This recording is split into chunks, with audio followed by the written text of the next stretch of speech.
हज़रत मोहम्मद बिन सुलेमान जुज़ली रहमतुल्लाह अलैह एक बुज़ुर्ग गुजरे हैं। वो एक दफ़ा किसी सफ़र पर गए और वहाँ नमाज का टाइम हो गया। देखा तो नज़दीक एक कुआं मौजूद था, लेकिन उनके पास कोई डोल और रस्सी मौजूद न था कि मेरे नज़दीक एक बच्ची आकर रुकी और उसने बोला कि चचा आप क्या तलाश कर रहे हैं। मैंने उसे कहा कि बेटा मैं एक रस्सी और डोल तलाश कर रहा हूँ ताकि कुएं से पानी निकाल सकूँ और वज़ू करके नमाज पढ़ सकूँ। बच्ची ने कहा कि आपका नाम क्या है। मैंने कहा कि मुझे लोग मोहम्मद बिन सुलेमान जुज़ली कहते हैं। उस बच्ची ने कहा कि आप वो बुजुर्ग सुलेमान जुज़ली तो नहीं। मैंने कहा कि हाँ मैं वही हूँ। इतने में उस बच्ची ने कहा कि आप कौन सा ऐसा अमल करते हैं कि आप अल्लाह के इतने मुकर्रब और ख़ास बंदे।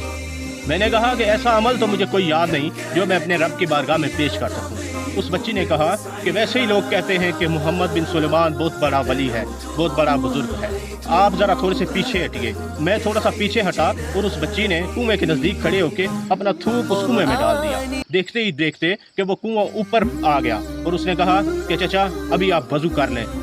मैंने कहा बेटा कि मैं तो नमाज अदा कर लूँगा, कहीं आप चली ना जाओ। पहले ये मुझे बताओ कि आपने अपना थूक डाला और ये कुआं ऊपर आ गया, आपका कौन सा ऐसा अमल है जो रब की बारगाह में बहुत ज़्यादा मकबूल है। तो उस बच्ची ने कहा कि मैं अपने नबी पर बेहद दरूद पढ़ती हूँ, तो जब भी मुझे कोई मुश्किल आती है तो मैं अपने रब के सामने वो दरूद रखती हूँ। अल्लाह पाक मेरी तमाम मुश्किलात को आसान फरमा। इसके बाद उन्होंने अहद किया कि मैं वापस जाकर नबी पाक के दुरूद व सलाम पर एक किताब लिखूंगा। उनकी किताब दिलाइलुल खैरात मौजूद है और उस ज़माने के लोग कहते थे कि उनकी कब्र से कस्तूरी की खुशबुएं आती थी।